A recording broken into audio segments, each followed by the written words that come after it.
राष्ट्रीय परिदृश्य का ये वीडियो नंबर 7 है, 7वां पार्ट है। बाकी के और वीडियो एग्जाम स्टडी एक्सी पर अपलोड हैं, आप उसको यूट्यूब पर सर्च करके देख सकते हैं। डिस्क्रिप्शन में लिंक दिया गया है, लिंक के माध्यम से भी देख सकते हैं। इस वीडियो का पहला सवाल देखते हैं। वर्ष 2015 में भारत और अमेरिका द्वारा संयुक्त रूप से स्थापित पेस सेटर फंड कार्यक्रम के तहत पुरस्कृत 4 परियोजनाएं कौन सी हैं? यानी कि पेस सेटर फंड बनाया गया है, जिसमें भारत और अमेरिका के द्वारा जिसको बनाया गया है। तो इस पेस सेटर फंड के तहत भारत की 4 परियोजनाएं जो हैं पुरस्कृत की गई हैं। तो यहाँ पर परियोजनाएं हैं society for economic and social studies, जो कि नई दिल्ली से है, और customise energy solution India private limited, जो कि पुणे में है। और अगला है कि the energy and resources institute, जो कि नई दिल्ली में है। और लास्ट है Raghavendra suntech system private limited, जो कि बेंगलुरु में है। तो ये चारों संस्थान जो है परियोजनाएं आयोजित किए हैं, जिसको पेस सेटर फंड के तहत जो है पुरस्कृत किया गया है। अब यहाँ पर एक सवाल यही पूछा जा सकता है कि पेस सेटर फंड किसकी पहल है? तो पेस सेटर पहल जो है अमेरिका और भारत की संयुक्त रूप से पहल है। और अगला सवाल है कि एनटीपीसी द्वारा कहां पर 5 गीगावाट क्षमता के सौर पार्क स्थापित करने की योजना है? तो 5 गीगावाट क्षमता के सौर पार्क की स्थापना गुजरात में की जाएगी, और कंपनी जो है उसका नाम है एनटीपीसी। और सितंबर 2019 में किस फिल्म को 92वें ऑस्कर पुरस्कार 2020 में सर्वश्रेष्ठ अंतर्राष्ट्रीय फिल्म की श्रेणी में भारत की आधिकारिक प्रविष्टि हेतु चयन किया गया है? तो ये फिल्म का नाम है गली बॉय, जिसको ऑस्कर पुरस्कार 92वें ऑस्कर पुरस्कार हेतु चुना गया है। और ऑस्कर पुरस्कार अंतर्राष्ट्रीय स्तर पर फिल्म जगत की जो है वो पुरस्कार है, जिसको प्रदान किया जाता है अंतर्राष्ट्रीय स्तर पर। 19 से 23 सितंबर 2019 के मध्य किस देश के राष्ट्रपति भारत के राजकीय दौरे पर रहे? तो ये थे मंगोलिया के राष्ट्रपति खल्तमागिन बतुल्गा, इनका नाम था खल्तमागिन बतुल्गा।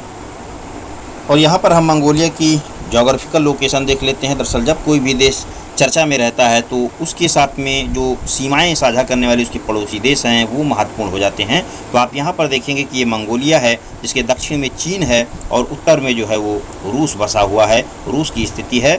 और देखेंगे कि मंगोलिया की सीमाएं जो है इन दोनों देशों के साथ में लॉक हैं, तो इसलिए ये अपने आप में एक लैंडलॉक कंट्री है, यानी कि स्थलरुद्ध देश है।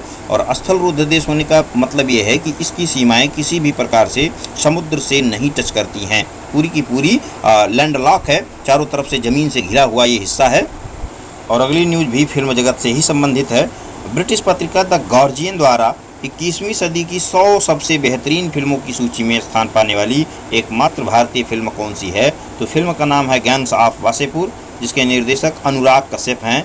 इस फिल्म को 21वीं सदी में 100 सबसे बेहतरीन फिल्मों में शामिल किया गया है। इसमें से बहुत से लोग इस फिल्म को देखे ही होंगे। और अगला है कि सितंबर 2019 में मुख्यमंत्री योगी आदित्यनाथ तथा केंद्रीय पेट्रोलियम एवं प्राकृतिक गैस मंत्री धर्मेंद्र प्रधान द्वारा उत्तर प्रदेश के किस शहर में बायोफ्यूल प्लांट तथा गैस बॉटलिंग प्लांट का उद्घाटन किया गया है? तो इस प्लांट का उद्घाटन जो है गोरखपुर में किया गया है, उत्तर प्रदेश के गोरखपुर डिस्ट्रिक्ट में किया गया है। सितंबर 2019 में डाक विभाग द्वारा 6 नए देशों के बीच अंतर्राष्ट्रीय स्पीड पोस्ट सेवा शुरू करने की घोषणा की गई। ये 6 नए देश कौन कौन से हैं? तो 6 देशों में जो हैं शामिल हैं बोस्निया है, हर्जेगोविना है, ब्राज़ील है, इक्वाडोर है, कजाकिस्तान है, लिथुआनिया है तथा उत्तरी मैसेडोनिया शामिल है। और अगला है कि सितंबर 2019 में किस राज्य सरकार ने 2020 को आर्टिफिशियल इंटेलिजेंसी वर्ष घोषित किया है? तो ये तेलंगाना सरकार ने 2020 को आर्टिफिशियल इंटेलिजेंसी वर्ष घोषित किया है। और अगला है कि 10 सितंबर 2019 को 8वां एशियाई मंत्री स्तरीय ऊर्जा गोलमेज बैठक कहाँ आयोजित हुई? तो 10 सितंबर 2019 को 8वां एशियाई मंत्री स्तरीय ऊर्जा गोलमेज बैठक जो है ये अबू धाबी यानी कि संयुक्त अरब अमीरात में आयोजित हुआ है। और अबू धाबी जो है वो संयुक्त अरब अमीरात जो है एक कंट्री है, गल्फ कंट्री है, जिसकी राजधानी है अबू धाबी। तो यहीं पर 8वां एशियाई मंत्री स्तरीय ऊर्जा गोलमेज बैठक का आयोजन किया गया है। और यहाँ पर जो है यूएई है, यानी कि संयुक्त अरब अमीरात है, जिसकी राजधानी अबू धाबी है। और ओमान और कतर इसके जो है पड़ोसी देश हैं। साथ ही में सऊदी अरब के साथ में भी अपनी सीमा साझा करता है। और यहाँ पर जो है ओमान की खाड़ी है। और भारत का दूसरा मल्टी मॉडल टर्मिनल किस नदी पर निर्मित किया गया है? तो भारत का दूसरा मल्टी मॉडल जो टर्मिनल है ये निर्मित किया गया है गंगा नदी पर, जो कि साहिबगंज जो कि झारखंड में पड़ता है वहाँ पर है। और अगला देखते हैं कि सितंबर 2019 में नाइट फ्रैंक द्वारा जारी को लिविंग इंडेक्स के एशिया प्रशांत क्षेत्र के 20 शहरों में भारत के कौन से शहर शीर्ष स्थान पर हैं। तो देखिए यहाँ पर शीर्ष स्थान नहीं पूछा जा रहा है, यहाँ पर पूछा जा रहा है कि भारत के वो कौन से शहर हैं जो कि शीर्षतम स्थान पर रहे हैं। तो 5वें स्थान पर जो है भारत का मुंबई रहा है, जो कि भारत में शहरों के दृष्टिकोण से वो मुंबई ही शीर्ष स्थान पर होगा। और 11वें स्थान पर नई दिल्ली है, वहीं पर बेंगलुरु जो है वो 19वें स्थान पर है। शीर्ष स्थान पर जो है बीजिंग रहा है। अब यहाँ से देखिए एक सवाल और पूछा जा सकता है कि को लिविंग इंडेक्स किस संस्थान के द्वारा जारी किया जाता है। तो को लिविंग इंडेक्स नाइट फ्रैंक के द्वारा जारी किया जाता है। और अगला है कि 20 सितंबर 2019 को उत्तर प्रदेश विकास संवाद 2 तीर्थाटन पर्यटन और क्षेत्रीय विकास कार्यक्रम के दौरान मुख्यमंत्री योगी आदित्यनाथ द्वारा किसे पर्यटन प्रबंध रत्न से सम्मानित किया गया है। तो पर्यटन प्रबंध रत्न से प्रोफेसर मनोज दीक्षित को सम्मानित किया गया है। 20 सितंबर 2019 को प्रधानमंत्री नरेंद्र मोदी एवं मंगोलिया के राष्ट्रपति खल्तमागिन बतुल्गा द्वारा किस मठ में भगवान बुद्ध की प्रतिमा का अनावरण किया गया। तो भगवान बुद्ध की प्रतिमा का अनावरण गंडांग तेगचिलिंग मठ में किया गया। और गंडांग तेगचिलिंग मठ जो है ये मंगोलिया में पड़ता है, तो वहाँ पर भगवान बुद्ध की प्रतिमा का अनावरण किया गया। और आपको पता होगा कि बौद्ध धर्म से सवाल बहुत आते हैं, तो बौद्ध धर्म हालांकि इतिहास का विषय है, उसकी चर्चा हम यहाँ पर नहीं करने वाले हैं। अगस्त 2019 में भारत सरकार द्वारा समुद्री ऊर्जा को नवीकरणीय ऊर्जा घोषित करने से संबंधित प्रस्ताव को मंजूरी प्रदान की गई है। भारत में समुद्री ऊर्जा की कुल क्षमता लगभग कितनी आकलित की गई है।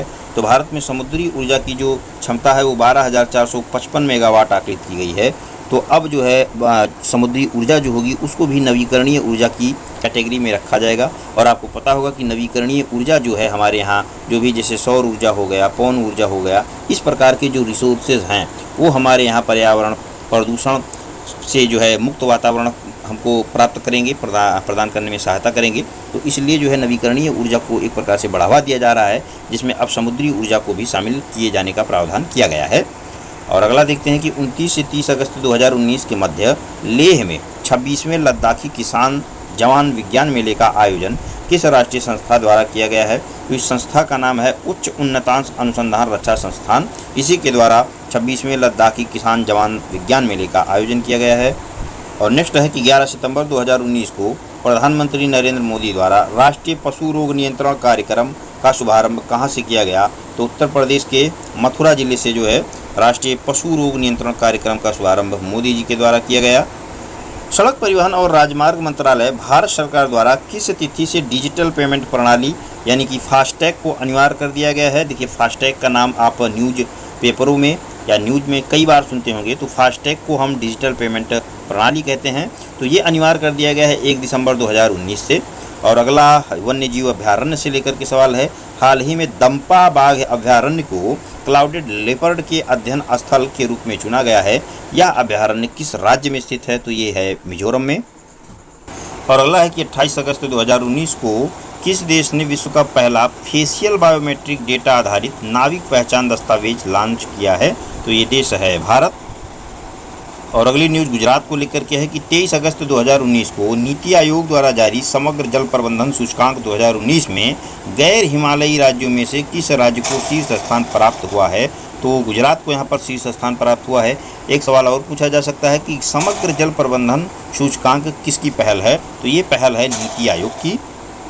और अगला देखते हैं कि 21 अगस्त 2019 को जारी state rooftop solar attractiveness index में किस राज्य को शीर्ष स्थान प्राप्त हुआ है।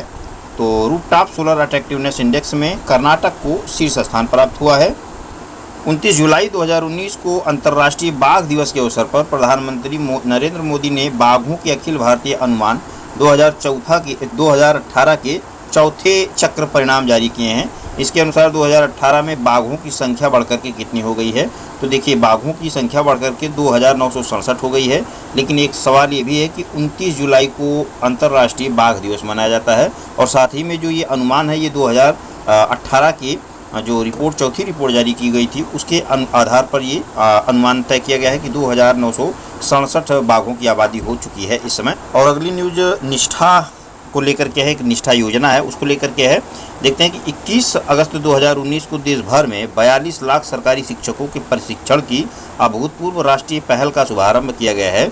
इस पहल का नाम क्या है? तो इसका नाम निष्ठा है, यानी कि national initiative for school heads and teacher holistic advancement, यानी कि निष्ठा प्रोग्राम के तहत जो शिक्षक गण हैं उनको एक समग्र अप्रोच अपनाते हुए उनको प्रशिक्षण दिए जाने का एक पहल शुरू किया गया है। करदाताओं के लंबित विवादों के निपटारे के लिए सबका विश्वास योजना को 22 अगस्त को अधिसूचित किया गया। यह योजना कब से शुरू हुई है? तो यह योजना 1 सितंबर 2019 से शुरू हुई है। योजना का नाम है सबका विश्वास योजना, जो कि 22 अगस्त को अधिसूचित की गई थी। इससे करदाताओं की जो लंबित विवाद होते हैं उनके निपटारे में जो है थोड़ा सा जल्दबाजी होगी, उनके निपटारे में कह सकते हैं कि जल्दबाजी नहीं होगी, शीघ्रता देखने को मिलेगी। और नेक्स्ट देखते हैं कि 8 अगस्त 2019 को स्वास्थ्य और परिवार कल्याण मंत्रालय द्वारा स्तनपान तथा शिशु एवं बाल पोषण प्रथाओं से संबंधित एक रैंकिंग जारी की गई है। इस रैंकिंग में किस राज्य को प्रथम स्थान प्राप्त हुआ है? तो इस रैंकिंग में मणिपुर को जो है प्रथम स्थान प्राप्त हुआ है। और ये पहल किसकी है? तो ये स्वास्थ्य और परिवार कल्याण मंत्रालय की पहल है। 9 अगस्त 2019 को विश्व जैव ईंधन दिवस के अवसर पर राजस्थान में राज्य जैव ईंधन नियम 2019 स्टेट बायोफ्यूल रूल्स जारी की गई है। जैव ईंधन नियम लागू करने वाला देश का पहला राज्य कौन सा है? तो सीधी सी बात है कि राजस्थान जैव ईंधन नियम लागू करने वाला देश का। और नेक्स्ट है कि FAO के अनुसार 2017-18 के आंकड़ों के तहत शहद उत्पादन के मामले में भारत दुनिया में किस स्थान पर है? तो भारत दुनिया में शहद उत्पादन के मामले में 8वें स्थान पर है। वहीं पर चीन जो है वो पहले स्थान पे है। और FAO का मतलब होता है फूड एंड एग्रीकल्चर ऑर्गेनाइजेशन।